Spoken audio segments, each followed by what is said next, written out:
Hey guys, this is Justin with Rocky Mountain ATV MC, and this is my top 5 tips for the KTM and Husqvarna 250 and 300 TPI motorcycles.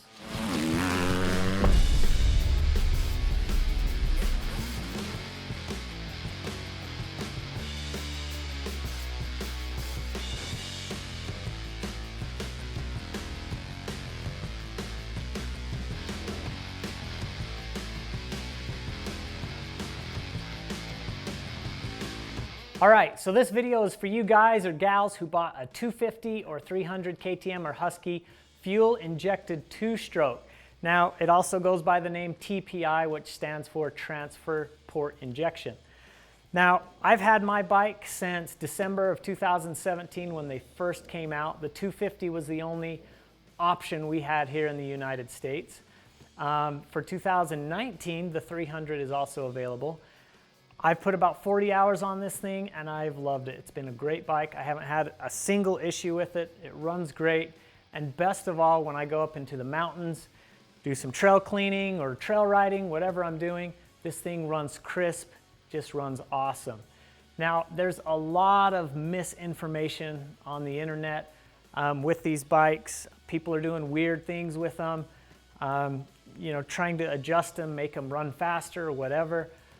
I can tell you right now, it already runs great, runs plenty fast, but there's a lot of misinformation. So between my experience on my bike and talking to different people at KTM and Husky, I wanted to give you my top 5 tips to help you get the most out of your TPI motorcycle. All right guys, so tip number 1, don't mess with the power valve. Now, if you've had a KTM or Husky in recent years, you've probably messed with the power valve down here. You can adjust the little bolt in the end to adjust the tension on the spring, and you can also even change the spring to get different characteristics from your power valve, have it open and close at different times. With the TPI models, KTM and Husky say don't touch it. The way it's programmed with the fuel injection and the oil injection, it's set perfectly with the spring and the tension that they have in there. So unfortunately, you can't mess with the power valve on the TPI models. But I will say that having a carbureted model last year, and I played with the power valve and tried to get the power curve just right, I haven't felt like I've needed to do that on this bike. So for you guys that are really tempted to play with that thing, you can't play with the power valve on this bike. All right, my next tip is with the spark plug. Now, if you're riding a 2-stroke, especially in the mountains, you should always be packing a spare plug. Now, the plug on the new TPIs has changed. It's different than the carbureted plug, and it costs quite a bit more. So apparently a lot of guys are tempted to grab their old spark plug from their carbureted bike and run it in the TPI. Not a good idea. It's not going to run as good, and KTM and Husky say it could cause some damage. So don't do that. If you look at the 2 plugs, I have the new plug here on my left. You can see it's a bit longer and it's just shaped a little bit different. So spend the extra 10 bucks or whatever it is and get the right plug for your TPI motorcycle. All right guys, next on the list, let's talk about our 2-stroke oil or PREMIX. Now, KTM and Husky are very particular in the type of oil they want you to run in these TPI bikes. That's because this oil is the right viscosity, right formula to work with their injection system. So for my KTM, they're saying to run MotorX 2T or Crosspower 2T oil. I've run that the whole time and I haven't had any issues with my bike. I've had it really hot and technical stuff, gone fast out in the desert, I haven't had any issues. So stick with the recommended oil. Now, another problem KTM is running into is guys on the internet are saying, hey, to be safe, put a little bit of oil in your gas so that there's always a little bit of lubrication there. Don't do that. They say it messes up the injector and will cause a lot more harm than it will good. So don't add the oil to your gas. Now, these bikes have a nice little reservoir. The cap's right here on the neck of the frame, and the tank is actually right down here under the fuel tank. Now, another little tip I've noticed when filling this thing, it's hard to see how much oil you have when it's full, and then you've got your little tube going up your frame. So when you're filling this thing, you'll be filling it, and all of a sudden it's full and then dumps all over your frame and makes a mess. So a tip there, fill it really slow. Now there's no reason to ever run this thing out of oil. It uses the oil really efficiently. So as long as you're in the habit, every couple rides, check it, add some oil in, you're going to be fine.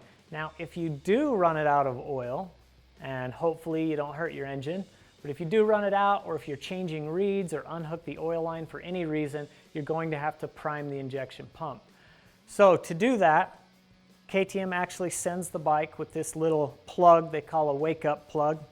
And to prime the system, all you're going to do is pull the seat.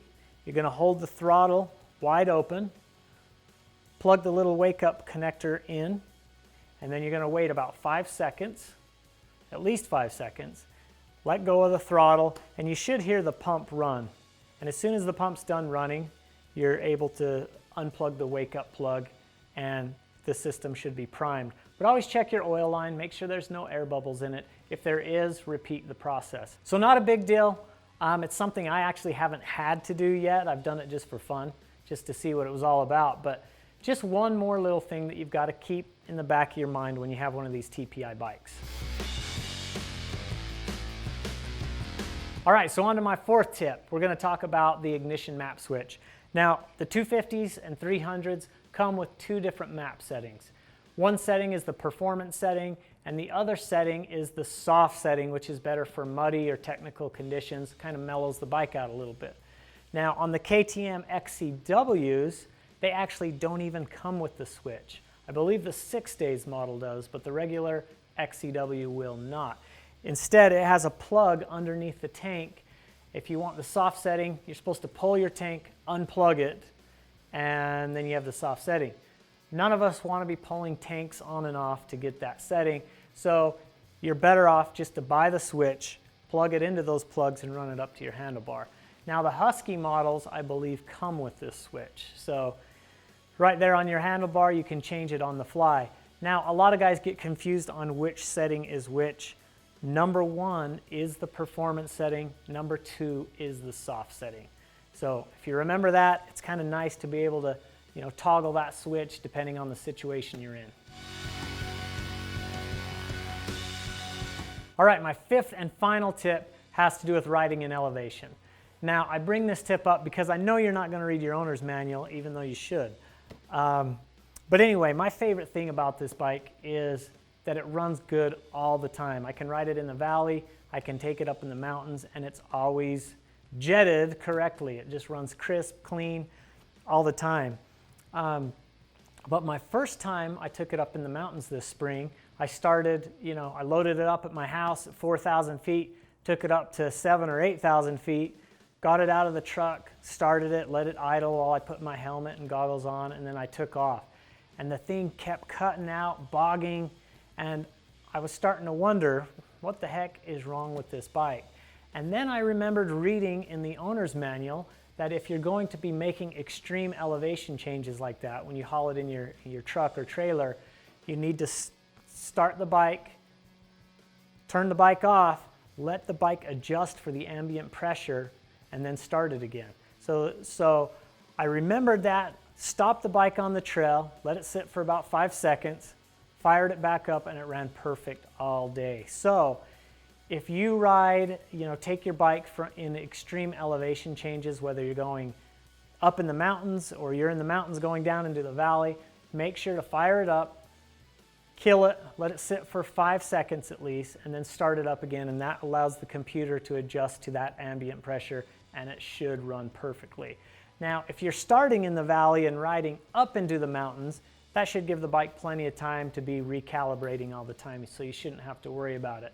It's typically when you load it up in your truck and make the big move. Anyway, so that's my 5 tips for the KTM and Husky TPI 250 and 300 models. Like I say, this has been an awesome motorcycle. I've really enjoyed it.